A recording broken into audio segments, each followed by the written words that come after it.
TFA fam, what's up? What's going on? Happy Friday. We are week 1 back for another season. This go around, it's 18 weeks. So here we are, week 1. I can't believe it's already here. Happy Friday. For those of you who don't know me, I'm Matty D. I'm a co-host with our godfather at TFA, Kevin Steele, on the DFS DJ Nation pod.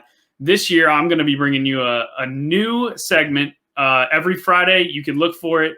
And we're going to be talking some wide receiver cornerback matchups. I'm going to give you guys 3 wide receiver, 2 wide receiver, 3 guys you might be considering for your flex spots.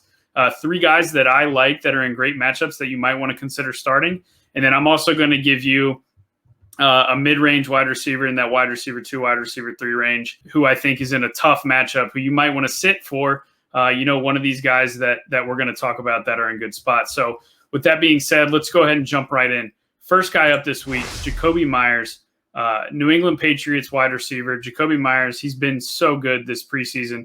And with the news that Mac Jones is taking over for New England, that's only going to increase his stock as the year goes on. Mac Jones is a better passer than Cam Newton. Cam Newton, a lot of the volume on offense for the Patriots comes on the ground when Cam Newton was on the field. So definitely a boost in volume for Jakobi Meyers. And he gets a great matchup this week with the slot corner in Miami. I know on paper it doesn't look great playing Miami, but the snaps for Jakobi Meyers at the end of the year last year started to trend towards him playing more slot snaps.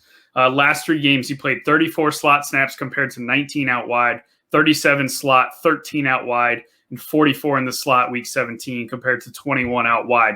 So he is going to see a ton of slot snaps here. And he actually gets a great matchup, whether it's Justin Coleman, who Miami brought in from Detroit, who was not very good in Detroit as their slot corner. Coleman gave up a 71% catch rating in man coverage, which Miami runs a ton of man coverage. They ran about 58% man coverage last year. So you're going to see predominantly man coverage out of Miami. And so Coleman, the presumed slot corner starter, like I said, 71% catch rate, gave up 14.5 yards per reception and a passer rating of 143 when targeted in man coverage last year. So definitely look for Jakobi Meyers to be the number 1 target for Mac Jones, who Mac Jones has shown a good rapport with Meyers already this preseason so far. So I definitely like Jakobi Meyers in this game against Miami and a good matchup against the slot corner in Miami. The next guy we're going to talk about is Deebo Samuel against the Detroit Lions. Let's start on the Deebo Samuel side. Deebo Samuel is going to be, kind of moving around the formation. Him and Ayuk can rotate either side of the field. They can both play the slot. They both kind of do it all. The thing that stands out with Deebo Samuel, though, is he is one of the most dangerous yards after catch receivers in the NFL. And he will be going up primarily against Amani Oruwariye. And Armani played a ton of man coverage last year, which is a death trap against these 49er wide receivers. We mentioned it. Deebo Samuel, he crushes in the yards after catch department, which you can rack up yards after catch when you're playing against guys in man coverage, which Detroit tends to play a lot of. They ran man at 51% last year. The thing that stands out with Amani is he gave up a whopping 204 yards after catch last year on only 27 receptions. So you're looking at almost 10 yards after catch per reception last year against Amani, and Deebo Samuel is one of the best yards after catch specialists in the NFL. So definitely a good spot for Deebo here against the Lions. He's somebody you might have been able to get in later rounds and season long, and maybe somebody you're looking at in DFS. This is a great spot for Deebo as well as Ayuk, but Ayuk is the more obvious play here. And then the third guy we'll talk about is Marvin Jones. The Houston Texans, they did revamp their cornerbacks a little bit.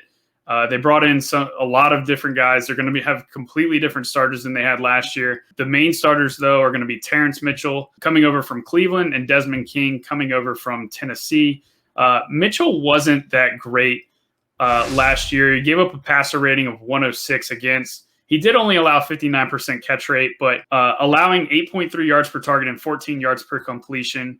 This is a guy that can be targeted against deep, and we know Marvin Jones has the explosive playability.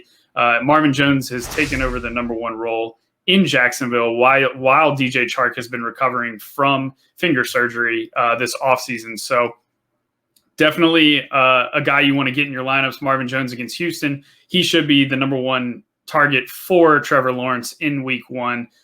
In Houston, we just know, they're historically bad defense over the last few years. And, bringing in a bunch of guys who are just average players at best is not really going to shoot their arrow up, make their arrow point up in terms of defensive production. So I definitely like Marvin Jones in this matchup as a wide receiver 2 flex play if you're looking for wide receiver help. And then let's talk about a guy who you might have drafted kind of, let's say mid-rounds, probably rounds 4, 5, or 6, who's in a really tough matchup this week, and that's Kenny Golladay against the Denver Broncos. The Denver Broncos got serious cornerback help this offseason. They bring in Kyle Fuller coming over from Chicago, Ronald Darby from Washington, which Darby is one of the best man coverage corners in the NFL. Granted, he did deal with some injuries in Philly especially, but prior to that, he was pretty much a lockdown man cover corner. And then the Broncos also drafted Patrick Surtain in the first round this year. So no matter how you slice it, Darby, Fuller, and Surtain, it is just going to be a brutal matchup for Kenny Golladay across the board here. So there you have it. You've got three starts and a sit. If you got questions, make sure you hit us up in the Discord. There's always people in there chatting it up.